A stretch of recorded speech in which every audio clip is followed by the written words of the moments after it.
नमस्कार मेरे सभी साथियों और विद्यार्थियों। आज से हम लोग शुरुआत कर रहे हैं बिहार बोर्ड 12वीं कक्षा के हिंदी की। और हिंदी की शुरुआत सबसे पहले हम लोग काव्य खंड से करेंगे।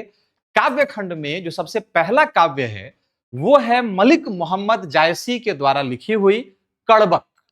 आज इस कविता में मैं आपको सारे लाइन वाइज भावार्थ तो बताऊंगा ही, ठीक है। इसके साथ मैं आपको यह समझाऊंगा कि कवि जो कहना चाहते हैं उस भाव का क्या अर्थ होता है, पहली चीज। दूसरा कि जो प्रश्न हमसे पूछे जाएंगे उन प्रश्नों का हम मुख्य रूप से उत्तर कैसे लिखें, क्योंकि जो बच्चे हैं वो अभी बोलचाल की भाषा में या रहन सहन में हमारे निश्चित रूप से ऐसा बदलाव आया है कि इंग्लिश में कम्युनिकेट करना, इंग्लिश में प्रश्नों के उत्तर देना, क्वेश्चन को आंसर करना उतना मुश्किल नहीं लगता जितना हमारे विद्यार्थियों को हिंदी की के प्रश्नों को उनके उत्तर देने में लगता है। तो मैं आपको पहले इस कविता को जो शुरुआत करूं कड़बक को, पहले आपको वो सारी चीजें बताऊं जो आपको जाननी चाहिए लेकिन वो किताब में नहीं है। आपने, मैं निश्चित रूप से इस बात पर शर्त लगा के कह सकता हूं कि आपने अगर कहीं किसी और चैनल पर इस कड़बक काव्य को पढ़ा होगा तो आपसे जो चीजें छूट गई होंगी या आप जिन चीजों को दिमाग में रख के फिर आप किससे पूछे सवाल या आप सवाल नहीं कर पाए होंगे, मैं कोशिश करूंगा कि सारे प्रश्नों के उत्तर दूं। एक एक लाइन के हिसाब से मैं आपको उसके अर्थ समझाऊं, भावार्थ समझाऊं और सबसे अंत में मैं आपको कुछ प्रश्न दूंगा और प्रश्न का उत्तर कैसे लिखते हैं यह भी आपको निश्चित रूप से समझाऊंगा। तो चलिए हम लोग शुरू करते हैं कड़बक को। सबसे पहले हम लोग समझते हैं बाबू कि कड़बक आखिर है क्या, इस कड़बक का क्या अर्थ होता है। इसके जो लेखक हैं मलिक मोहम्मद जायसी, उन्होंने इसको कड़बक क्यों कहा, हम कड़बक के नाम से क्यों पढ़ रहे हैं, क्या आपने कभी हिंदी भाषा में कड़बक शब्द सुना है? नहीं सुना। तो सबसे पहले समझते हैं कि भैया ये कड़बक होता क्या है। तो देखिए, कड़बक का मतलब क्या होता है, ये एक लेख की शैली है।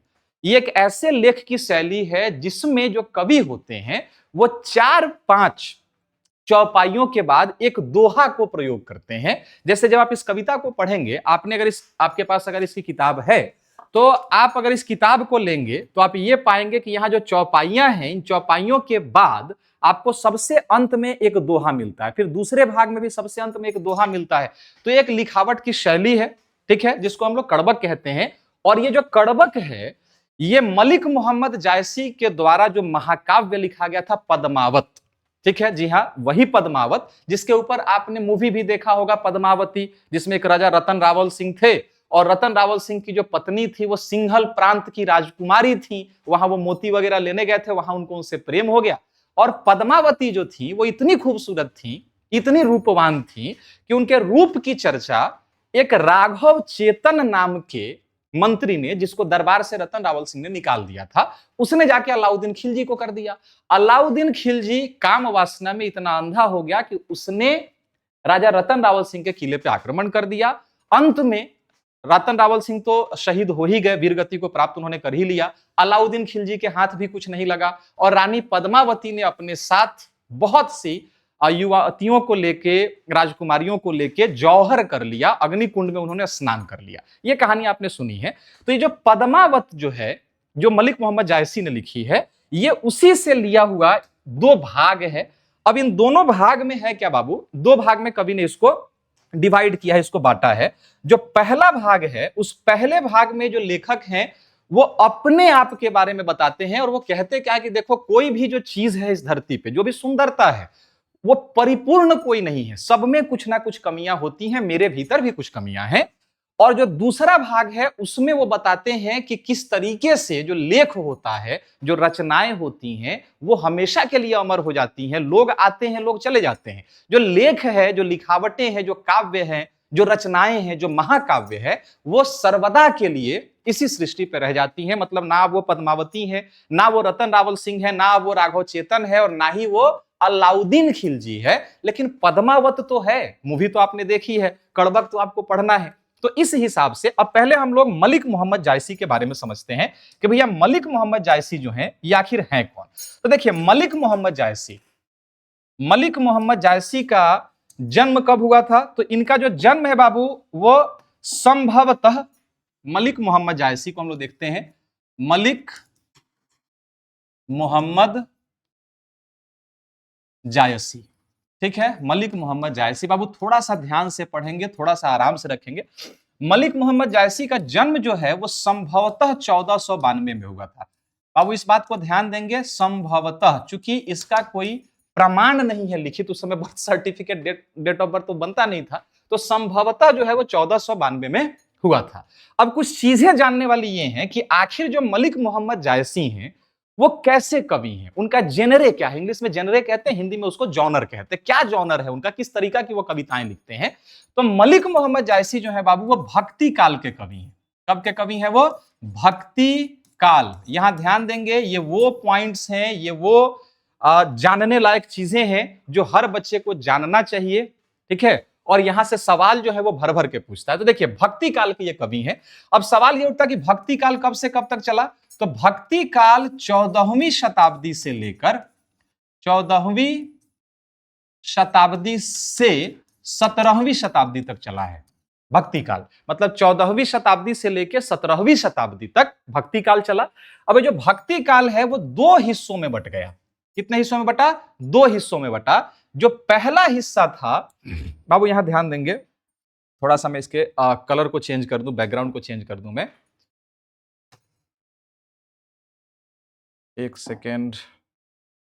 बैकग्राउंड, क्योंकि कुछ बच्चों को शायद परेशानी हो रही हो देखने में, ये देखेंगे। तो भक्ति काल कब से कब चला? 14वीं शताब्दी से लेकर 17वीं शताब्दी तक। और ये जो भक्ति काल था वो दो हिस्सों में बट गया, ठीक है। पहला जो था वो था निर्गुण शाखा। कौन सी शाखा? वो शाखा थी निर्गुण शाखा, ठीक है, निर्गुण शाखा। और दूसरी जो शाखा थी वो थी सगुण शाखा, ठीक है, सगुण शाखा। ये हम लोग मलिक मोहम्मद जायसी के बारे में समझ रहे हैं क्योंकि ये जानना बहुत जरूरी है। सिर्फ इसमें से सवाल भर भर के उठाए जाते हैं और ये इसकी आवश्यकता पूरे काव्य खंड में आपको पढ़ने वाली है। मैं एक बार बोलूंगा भक्ति काल तो आप समझ जाएंगे कि किस काल से किस काल। तो भैया 14वीं शताब्दी से 17वीं शताब्दी तक भक्ति काल चला। निर्गुण शाखा और सगुण शाखा दो प्रमुख इसके हिस्से थे। ये जो निर्गुण शाखा है ये फर्दर डिवाइड होता है आगे दो खंड में। पहला जो था वो था ज्ञानाश्रयी, ठीक है, ज्ञानाश्रयी। और जो दूसरा हिस्सा था वो था प्रेमाश्रयी। क्या था? प्रेमाश्रयी, ठीक है। आश्रय, आश्रय से ये बना हुआ है, प्रेम जोड़ आश्रय, मतलब जिन्होंने प्रेम का आश्रय लिया, जिन्होंने प्रेम के बारे में लिखना शुरू कर दिया। और ये जो सगुण शाखा था ये बाबू एक रामाश्रयी, जिन्होंने राम में शरण लिया, मैंने जिन्होंने राम के बारे में लिखा। और दूसरे जो थे वो क्या थे? कृष्णाश्रयी, ठीक है, जिन्होंने कृष्ण के बारे में लिखा, कृष्णाश्रयी। ये बात यहां तक समझ में आ रही है भैया? भक्ति काल 14वीं से 17वीं शताब्दी तक चला। मलिक मोहम्मद जायसी भक्ति काल के ही लेखक हैं, ठीक है। भक्ति काल जो था उसमें दो शाखाएं थी, निर्गुण शाखा और सगुण शाखा। जो निर्गुण शाखा है उसमें ज्ञानाश्रयी और प्रेमाश्रयी दो तरह के कवि थे। ज्ञानाश्रयी में कौन थे? तो भैया ज्ञानाश्रयी में थे कबीरदास, ठीक है, कबीरदास। ये ज्ञान वाले, मोरल्स वाले जो कविताएं थे वो लिखते थे। प्रेमाश्रयी में मलिक मोहम्मद जायसी। प्रेमाश्रयी में कौन है? मलिक मोहम्मद जायसी, मोहम्मद जायसी, ठीक है। रामाश्रयी में सबको पता होगा तुलसीदास। रामाश्रयी में तुलसीदास, मतलब तुलसीदास राम के बारे में लिखते थे, ठीक है। कृष्णाश्रयी में कौन है? तो कृष्णाश्रयी में है सूरदास, ठीक है। अब यहां पर आप अगर देखें तो मलिक मोहम्मद जायसी का एक बड़ा सुंदर सा परिचय है कि मलिक मोहम्मद जायसी भक्ति काल के प्रेमाश्रयी कवि थे। बात समझ में आ रही है? भक्ति काल के प्रेमाश्रयी कवि थे। उनका किस शाखा से संबंध था?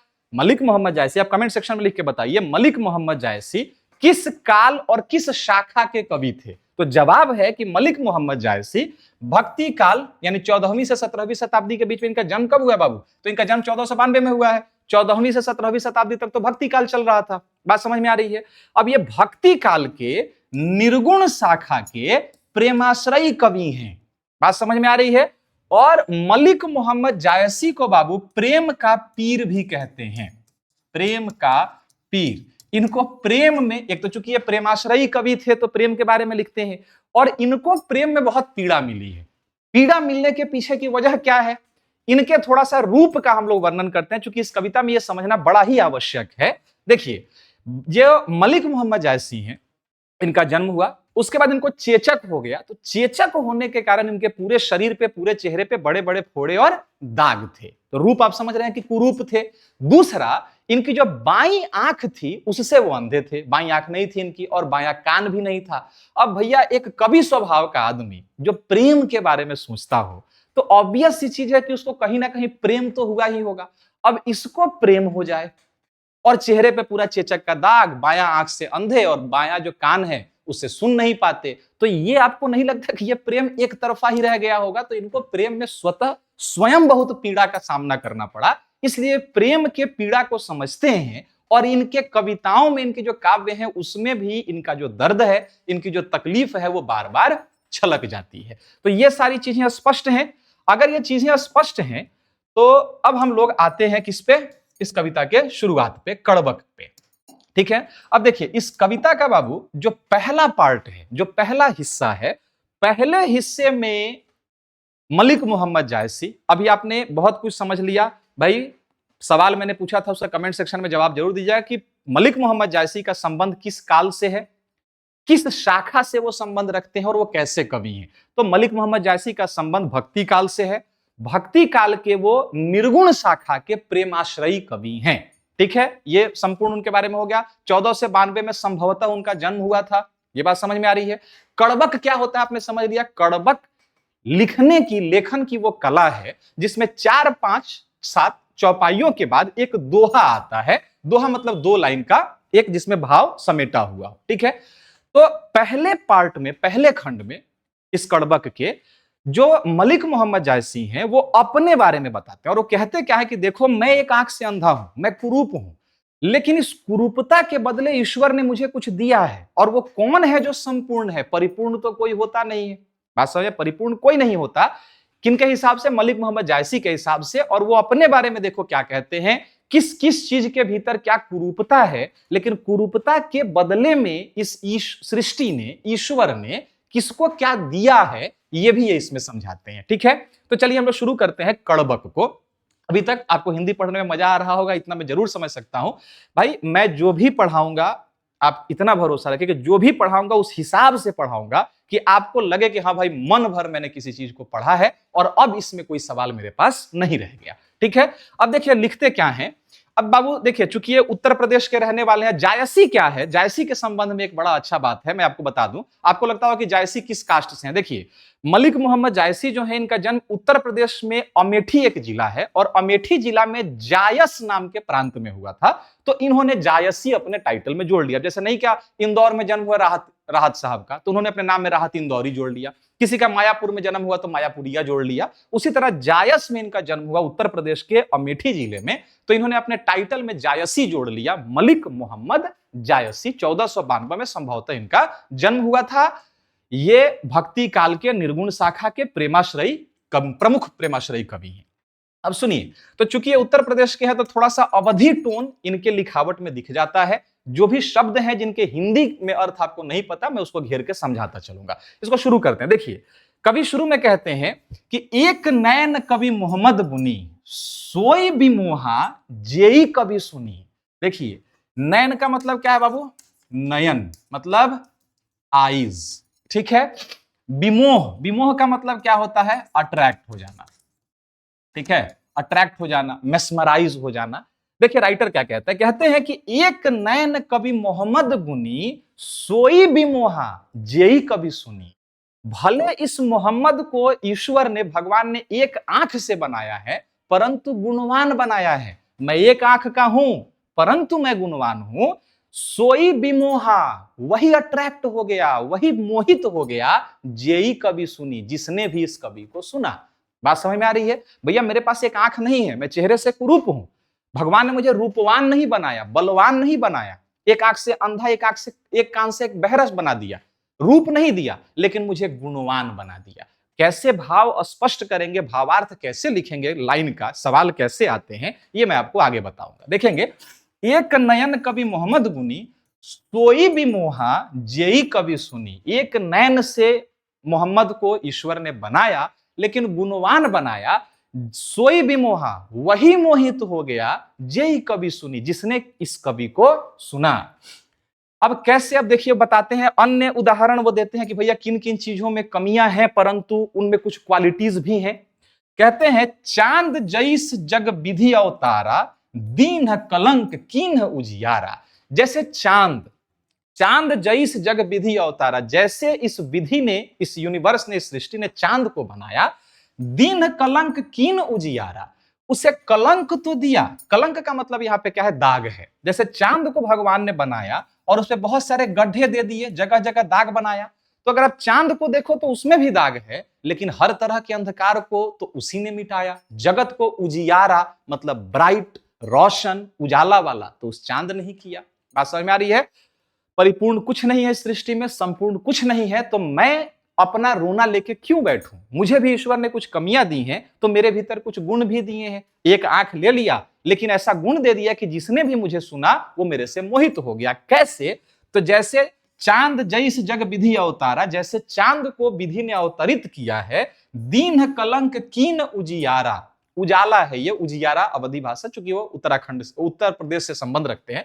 ठीक है, दीन कलंक कीन उजियारा, कलंक तो दिया इस चांद को, पर इस चांद में एक गुण भी दिया कि जाओ तुम उजियारा करते रहो, तुम रोशनी बिखेरो, तुम अंधकार को खत्म करो। जग सूझा एक नयनाहा, उवा सूक अस नखतन माहा। ठीक है, जिस प्रकार से एक इस नखतन, यहां बाबू एक नखतन है, इसका मतलब आप समझिए नक्षत्र। क्या है? नक्षत्र। ठीक है, जग सूझा एक नयनाहा, उवा सूक अस नखतन माहा। मैंने इस धरती को देखा है इसी एक आंख से, ठीक वैसे ही जैसे समस्त अंधेरे रात में सारे नक्षत्रों में एक शुक्र, ये जो शुक्र है वो क्या है? शुक्र। ठीक है, एक शुक्र जैसे तारा सबसे चमकीला होता है, कहने का मतलब रात अंधेरी है, लेकिन जो शुक्र ग्रह होता है वो सबसे चमकीला होता है, वो काफी है अपने आसपास के अंधकार को मिटाने के लिए। तो मैंने भी जगत को, जग सूझा, मैंने इस जग को देखा एक ही नयनाहा, एक ही नयन से, उवा सूक अस नखतन माहा, जैसे उस एक शुक्र ने सारे नक्षत्रों को रोशन कर रखा है। जौ लही अबही डाभ न होई, यहां देखेंगे बाबू, अंबही, अंबही का मतलब होता है, अंब मतलब यहां पे आम है। ठीक है, डाभ का मतलब क्या होता है? चेप समझते हैं इसको, कुछ प्रांत में भोजपुरी में चोप भी कहा जाता है। आम के ऊपर मुंह पर चोप रहता है जो कड़वा होता है, मुंह को जला देता है। वही कहते हैं कि देखो कमियां सब में तो होती ही है, प्रकृति देती है सबको कमी। जौ लही अंबही डाभ न होई, तौ लही सुगंध बसाई न सोई। ठीक है, जब तक आम में डंभ ना हो, चेप ना हो, चोप ना हो, तब तक वो सुगंध से परिपूर्ण नहीं हो सकता, तब तक उसमें मिठास नहीं आ सकता। मतलब आपके भीतर कमियां हैं, आप उस कमियों को छोड़िए, और क्या गुण आपको उसके बदले में ईश्वर ने दिए हैं, आपको उस पर अपना ध्यान केंद्रित करना चाहिए। ये बात समझ में आ रही है? जौलही अम्ब ही डाभ न होई, तौलही सुगंध बसाई न सोई। जब तक आम में डंभ ना होगा, तब तक उसके सुगंध की व्याख्या ना होगी, तब तक उसके भीतर मिठास नहीं होगा। आगे कवि कहते हैं इस पहले ही खंड में, देखिए अब आगे दूसरे चीजों में कमियां बताते हैं। कीन समुद्र पानी जा खारा, तो अति भयउ असूझ अपारा। ठीक है, अपार मतलब जिससे पार नहीं पाया जा सके, बहुत विशाल। यहां पे अपार का मतलब आप विशाल से समझिए। ठीक है, विशाल से समझिए। असूझ मतलब होता है समझना, और असूझ का मतलब होता है जिसको देख के पता ही ना चले कि ये कहां तक है, अनंत है, अंतहीन। कहते हैं कि न समुद्र पानी जा खारा, तो अति भय असूझ अपारा। ईश्वर ने पहले समुद्र को खारा किया, उसको एक दोष दिया, पहले उसके पानी को नमकीन किया, खारा किया, पीने लायक नहीं छोड़ा, और तब जाके उसे असूझ, विशाल और अपार बना दिया, जो अनंत दिखता है, जिसका अंत ही समझ में नहीं आता। जौ सिमेरु त्रिशूल विनाशा, भा कंचन गिरि लाग आकाशा। जिस प्रकार त्रिशूल जब चलाया गया सुमेरु पर्वत के विनाश के लिए, तो त्रिशूल तो उस पर चला, लेकिन जब वो विस्फोट करके उड़ा तो कंचन की तरह सोने के बने हुए जो पत्थर थे वो पूरे आसमान में बिखर गए। तो अगर आपको सोने की तरह अपार, अगर आपको अंतरिक्ष में उड़ना है, अगर आपको बिखरना है, तो त्रिशूल का प्रहार भी तो आप ही को झेलना पड़ेगा। अगर आपको आने वाले भविष्य को बहुत उज्जवल बनाना है, तो इस परीक्षा के टेंशन को भी तो आप ही को झेलना पड़ेगा। बात समझ में आ रही है? बिना स्वर्ग जाने का जो रास्ता है वो नर्क से होके ही गुजरता है। जब एक माँ होती है, माँ एक बच्चे को जन्म दे रही होती है, तो बच्चा जब उसके गोद में आता है तो उसको सुख प्राप्त उसी को होता है, लेकिन उस सुख प्राप्ति के लिए अथाह जो कष्ट होता है, 208-9 हड्डियां टूटने के बराबर जो दर्द होता है, वो भी उस मां को ही सहना पड़ता है। स्वर्ग का रास्ता नरक से होके गुजरता है, कष्ट होगा तब जाके आपको सुख की अनुभूति होगी, सुख की प्राप्ति होगी। आगे कहते हैं, ज्योलहि घड़ी कलंक न परा, कांच होई नहीं कंचन करा। यहां पे एक वर्ड है बाबू, घड़ी। इसका मतलब आप घेरी समझिए। घेरी का मतलब क्या होता है? वो एक पात्र होता है, एक बर्तन होता है छोटा सा, जिसमें सोना के टुकड़ा को रख के आग पे जलाया जाता है, तब वो तपता है और तप के उसके में से जो इंप्योरिटीज होती हैं वो निकल जाती हैं, और जो शुद्ध सोना होता है वो कंचन, वो प्राप्त हो जाता है। लेखक कहते हैं, ज्योलहि घड़ी कलंक ना परा, जब तक घरे में सोना को आग पर नहीं तपाया जाएगा, कांच होई नहीं कंचन करा, तब तक वो कांच ही रहेगा, इम्प्योर रहेगा, वो कच्चा धातु रहेगा, वो सोना कभी भी नहीं बन सकता। बात समझ में आ रही है कि जब तक भैया स्वर्ण, जो सोना को निकाला जाता है खान से, तो उसमें इंप्योरिटीज होती हैं, तो उसको क्या करते हैं, घेरा में रख के, घेरी में, और उसको कांच आग पे तपाते हैं, फिर उसमें से सारी अशुद्धियां निकल जाती हैं, वो शुद्ध सोना हो जाता है। राइटर वही कहते हैं कि ज्योलहि घड़ी कलंक ना परा, जब तक घेरी में सोने को डाल के आग पर नहीं तपाएंगे, तब तक वो कांच कच्चा ही रहेगा, कच्चा धातु रहेगा, वो कंचन कभी भी नहीं बन सकता। अब देखिए, जो चौपाइयां थी वो खत्म हुई, यहां फिर एक दोहा मिला है, ठीक है, यही तो है कड़बक की लिखावट, इसीलिए तो इसको कड़बक कहते हैं, ठीक है। एक लेखन शैली है, पद्मावत से ली गई है, एक ऐसी विशिष्ट लेखन शैली जिसमें 4-5 चौपाइयों के बाद एक दोहा आता है। देखिए इसके अंत में फिर एक दोहा चला आया। अब इस दोहा को देखते हैं, एक नैन जस दर्पण औ, ते ही निर्मल भाव। यहां भाव का मतलब समझिए आप, भाव, भावना। एक नैन जस दर्पण औ, एक नैन है मेरे, लेकिन मैंने अपने भाव को दर्पण की तरह पवित्र रखा है। दर्पण का क्या मतलब होता है बाबू? देखिए, ये एक आईना है, ये एक शीशा है। दर्पण का जो भाव होता है वो निर्मल होता है, निश्चल होता है, किसी के प्रति उसके मन में कोई द्वेष, विराग, कोई भावना नहीं होती। आप आईना के सामने हंसते हुए जाएंगे तो आईना आपको हंसता हुआ दिखेगा, रोते हुए जाएंगे तो रोता हुआ दिखेगा, दुखी होके जाएंगे तो दुखी दिखेगा, एक्साइटेड होके जाएंगे तो बहुत वो एक्साइटेड आईना आपको दिखेगा। तो क्या दर्पण में पहले से कोई भाव है? नहीं है, उसका भाव निश्चल है, आपके प्रति कोई बैर नहीं है उसके मन में। राइटर अपने आप को कहते हैं कि देखो, एक आंख तो है, लेकिन मैंने अपने आप को, अपने भाव को दर्पण की तरह निर्मल और निश्चल बना के रखा है। और इसका फायदा क्या हुआ ये देखो, एक नैन जस, जस मतलब हो गया जैसे, दर्पण का मतलब आप समझ गए, दर्पण का मतलब आईना, ठीक है। एक नैन जस दर्पण औ, ते ही निर्मल भाव। एक नैन है, लेकिन जैसा दर्पण का भाव होता है निर्मल, मेरा भी भाव वैसा ही है। सीक रूपवंत गही मुख, जे वही कई चाओ। गही मतलब यहां पे है बाबू निहारना, ठीक है।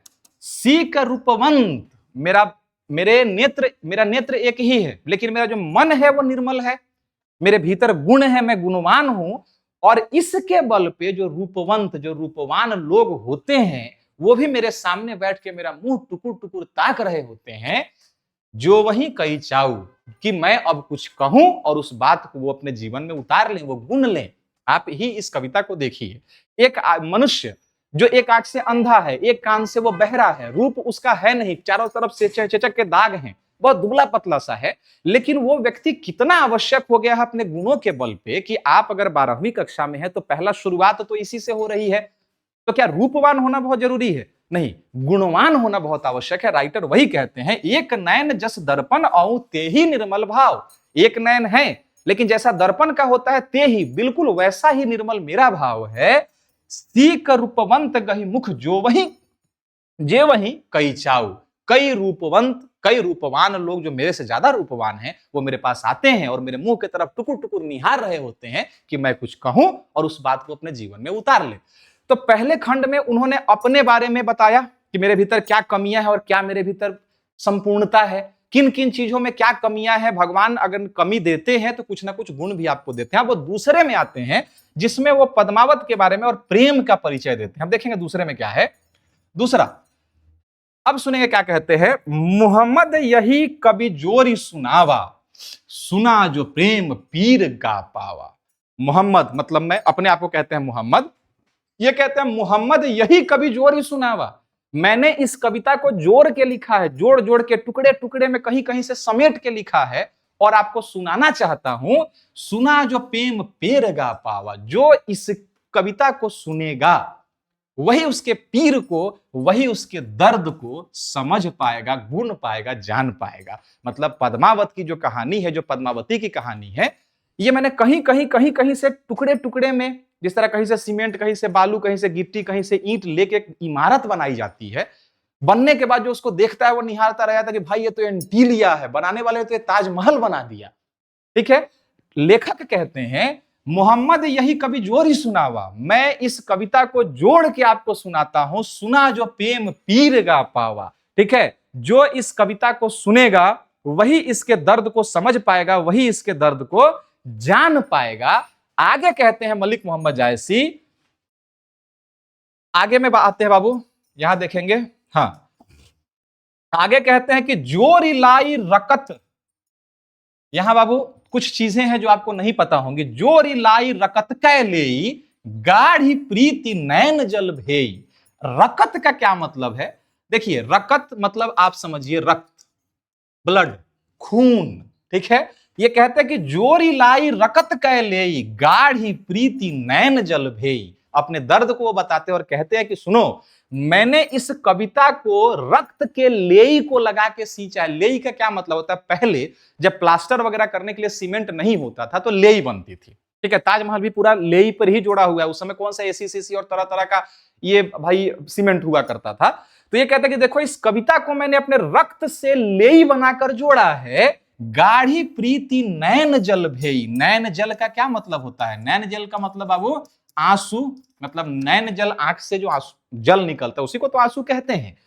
तो जोरी लाई रकत कै लेई, मैंने इस कविता को जोड़ा है आपको सुनाने के लिए जगह जगह, और जब जोड़ा है मैंने तो अपने रक्त से लेई बनाकर इस कविता को जोड़ा है। गाढ़ी प्रीति नैन जल भेई, और इसमें जो प्रेम की, जो प्रीत का जो दर्द है, जब आप उसको सुनेंगे, मैंने भी जब लिखा है तो आंख से आंसू बहा बहा के मैंने लिखा है। मतलब एक महारानी जिससे अलाउद्दीन खिलजी प्रेम करता हो, ठीक है, एक महारानी जो स्वर्ण को ठुकराकर, अलाउद्दीन खिलजी को ठुकराकर जौहर का व्रत धारण कर लेती हो 16,000 महिलाओं के साथ, एक छत्राणी जो बलवान के पास नहीं जाती, अपने प्रेम के पास रहती है, धू धू करके आग, एक व्यक्ति मरता है, उसकी चिता जलती है तो कितना दर्द होता है। जब 16,000 महिलाएं मरी होंगी भैया, कैसी चिता होगी वो। तो क्या उसको लिखते समय मेरे नैन से जल नहीं गिरे होंगे? जल गिरे हैं। उसको लिखते समय भाई मेरे शरीर से खून कतरा कतरा जो है वो टपका है। जब मैंने इसको लिखा है तो जो नयन है उसमें से जल गिरे हैं, उसमें से आंसू गिरा गिरा के मैंने इस कविता को लिखा है। ठीक है, ये लाइन मुझे बहुत प्रिय है, क्योंकि इसमें पद्मावत ने क्या कुर्बानी दी है, क्या बलिदान दिया है, ये दिखता है, इसलिए मैं इसको बार बार कहता हूं।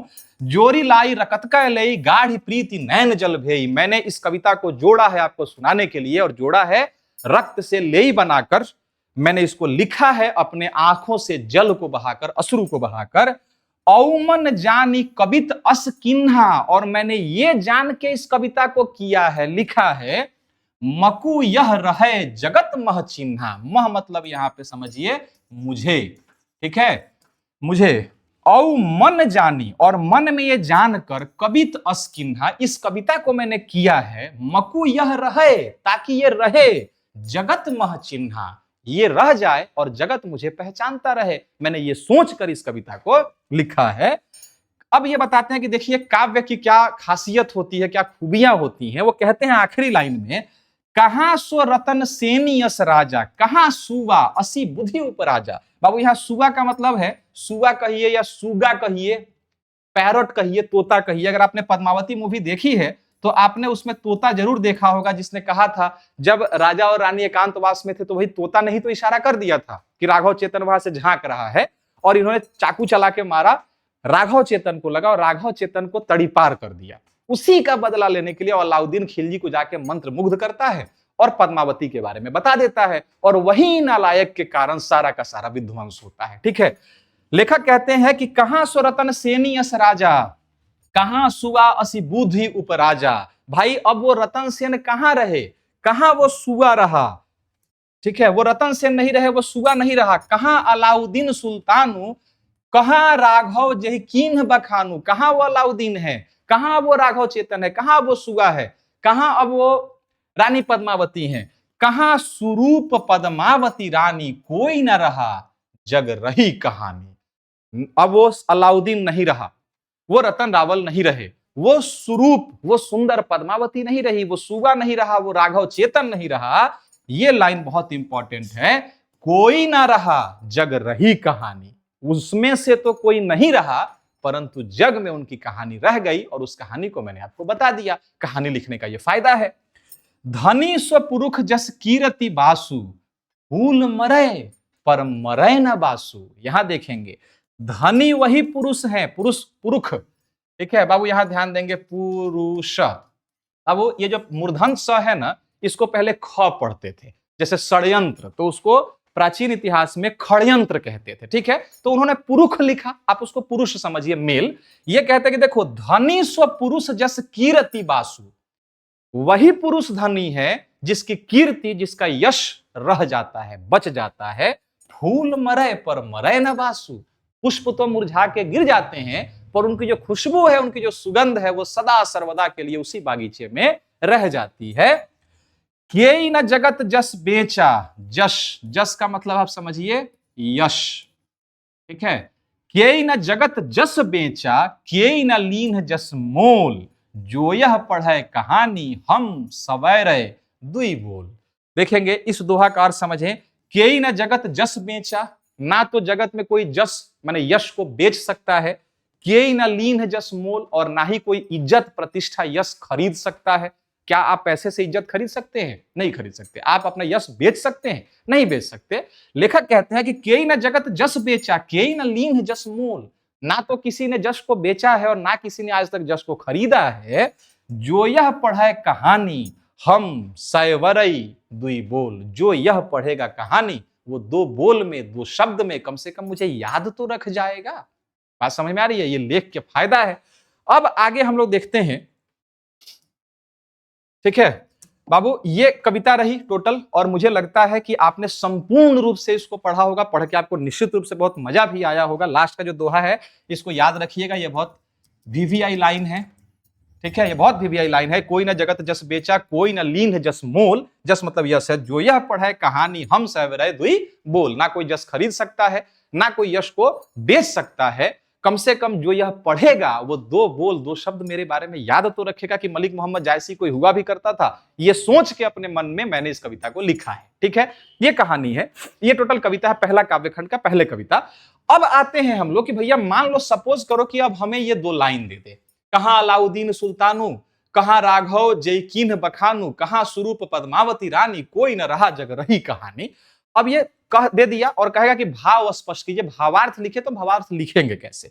लिखने का बड़ा आसान तरीका है। देखिए, मान लीजिए कि आपको एक प्रश्न दिया गया, एक नैन कवि मोहम्मद गुनी, सोई बिमोहा जेई कवि सुनी। मतलब तो आप इसका समझ रहे हैं कि एक नैन कवि मोहम्मद गुनी, एक आंख से ईश्वर ने मोहम्मद को बनाया, लेकिन गुणवान बनाया। सोई बिमोहा जेई कवि सुनी, जिसने भी उस कवि को सुना, जिसने भी मुझे सुना, जिसने भी मेरी रचना को पढ़ा, वो मेरे से मोहित हो गया। अब इसका भाव कैसे स्पष्ट करेंगे? तो हम भावार्थ लिखते कैसे हैं? सबसे पहले हम लिखेंगे, प्रस्तुत पंक्तियां मलिक मोहम्मद जायसी द्वारा रचित महाकाव्य पद्मावत के अंश हैं। बात समझिए, अगर आपको दे दिया अधिनायक का एक अंश, तो आपको लिखना होगा कि प्रस्तुत पंक्तियां जिस कविता का भी नाम दिया हो, फलाना कवि के द्वारा रचित फलाना कविता के चाहे काव्य के अंश हैं। आप राइटर का नाम और उसकी कविता का नाम आप ये लिख देंगे। अब उसमें आप लिखेंगे, कवि कहते हैं, कवि कहते हैं कि एक नयन के होते हुए भी जायसी गुणवान हैं, जो भी उनके काव्य को सुनता है वो मोहित हो जाता है। कहना तो वो यही ना चाह रहे हैं, यही से ना कहना चाह रहे हैं। कवि क्या कहना चाह रहे हैं वो तो बात यहीं पे है। बात समझ में आ रही है आपके? तो भैया, प्रस्तुत जो पंक्तियां हैं वो फलाना कवि के द्वारा फलाना महाकाव्य से ली गई हैं, और इसमें कवि कहना चाहते हैं कि, और आपको जो आपने उस लाइन का जो भाव आपने निकाला है, आपको उस भाव का अर्थ लिख देना है। यही होता है भावार्थ, ठीक है। आप कवि के नाम याद रखेंगे, जन्म मृत्यु याद रखेंगे, प्रमुख उनकी कीर्तियां याद रखेंगे, उनकी रचनाएं याद रखेंगे, और एक एक लाइन का जो भावार्थ है उसको बहुत बेहतर तरीके से निश्चित रूप से पढ़ेंगे। धन्यवाद। मिलते हैं हम लोग कल एक नए काव्य के साथ। तब तक के लिए धन्यवाद। आप सभी सुखी रहे और तैयारी पूरे जोर शोर से करते रहे, क्योंकि आपके एग्जाम इसी साल है।